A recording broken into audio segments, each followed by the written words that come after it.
आज अनभक्त का भी मतलब पता चल जाएगा। अगर यह मोदी जी की तारीफें करोगे तो लोग कहते हैं ये अनभक्त है भाई, और अगर यह योगी जी की तारीफ करोगे तो फौरन कहते हैं ये गोबर भक्त है। देखो मोदी जी, मेरी बात सुनो, मेरी बात तो सुनो। मोदी जी की तो यहाँ पे बात हो गई, मैं पूछ रहा हूँ योगी जी के आप बारे में क्या कहोगे? योगी जी का जो बयान है उसको लेके आपका क्या कहना है कि जो कटमुल्ला संस्कृति है वो ये भारत में नहीं होनी चाहिए, उसके बदले इंजीनियर बनने चाहिए बच्चे, क्या कहेंगे? मेरी बात से एक मिनट, मेरी बात से तो आपने 10 बातें अभी उर्दू में ही करी है मुझसे, तो मेरे हिसाब से तो आप भी कटमुल्ला हो गए भाई। अगर जितनी भाषा आप, मैं उर्दू आपसे बोल रहा हूँ, इतनी उर्दू आप मुझसे बोल रहे हैं। आप प्योर हिंदी तो नहीं बोल रहे, ना प्योर फारसी बोल रहे हैं मुझसे, ना प्योर कोई और सी भाषा बोल रहा है। हम दोनों एक ही भाषा बोल रहे हैं ना।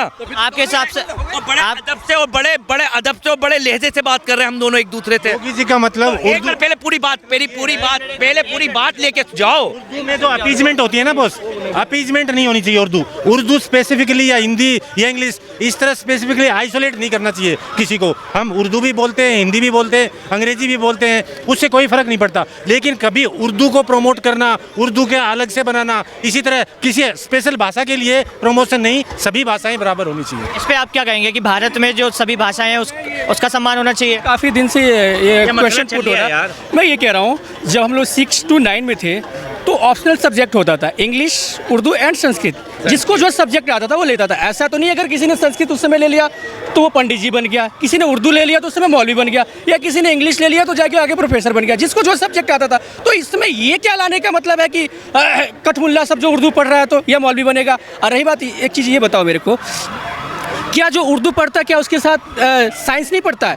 क्या जो उर्दू पढ़ता है उसके साथ मैथमेटिक्स नहीं पढ़ता है? उनका जो बयान था उसका मतलब ये था ना, मदरसा में सब कुछ होता है। आप मुझे मदरसा की बात छोड़, स्कूल में इंटर कॉलेज में पढ़ाया जाता है। क्या गया है मदरसों में केवल उर्दू था, जो अब वहाँ कंप्यूटर भी देने की बात कर रहा है।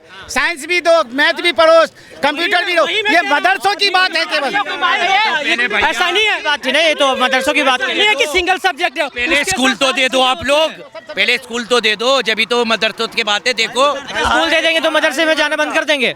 देखो मदरसे की एक पहले स्कूल दे दो। अपनी धर्म की किताब पढ़ना, आप अपनी धर्म की किताब पढ़ना छोड़ दोगे? आप अपनी धर्म की शिक्षा लेना बंद कर दोगे? बिल्कुल लेंगे। तो हम अपने धर्म की एक मिनट आप पत्रकार हैं, आप अपने धर्म की शिक्षा नहीं लेंगे? बिल्कुल लेंगे। तो हम अपने धर्म की शिक्षा ले रहे हैं, तो इसमें बुरी बात क्या है? तो फिर आपने जो कहा कि स्कूल में जाके स्कूल जा रहे हैं लोग, में साथ धर्म के साथ में कंप्यूटर भी पढ़ो ना, ये कहा जा रहा है। ये मदरसा उर्दू के साथ अब दिया जा रहा है, सरकार अब दे रहे, पहले नहीं, अब मदरसा में अब उसी का विरोध चल रहा है। मदरसों में नहीं होता, मदरसों में सिर्फ धर्म की शिक्षा दी जाती है।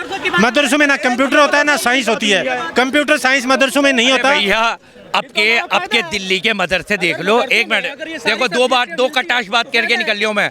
आज के दिल्ली के मदरसे देख लो, यूपी के मदरसे देख लो, और जाके खुद सर्वे कर लो। वहाँ पे बच्चा साइंस भी पढ़ लिया है, हर बातें पढ़ ली, और लैपटॉप भी दे रही है सरकार सबको। मतलब आप ये कहना चाहते हो कि जो बच्चा मौलवी जो मतलब वहाँ से पढ़ के निकलता है मदरसे से, वो जो है क्या कहते हैं जीडीपी में फायदा देता है? आप मानते हो उस बात को? क्या मतलब क्या समझाएं? जो आदमी मदरसे से पढ़ के निकलता है, जो बच्चा मदरसे से पढ़ के निकलता है, वो हमारे देश में जो अर्थव्यवस्था में फायदा दे रहा है। तो भाई आज तो सरकार सब कुछ पढ़ा रही है ना। तो मदरसे में सारी पढ़ाई होती है। आप खुद सर्वे करें ना मदरसे के यार, हम क्यों करें जाके? आप बताओ ना। आप सर्वे करें ना जाके।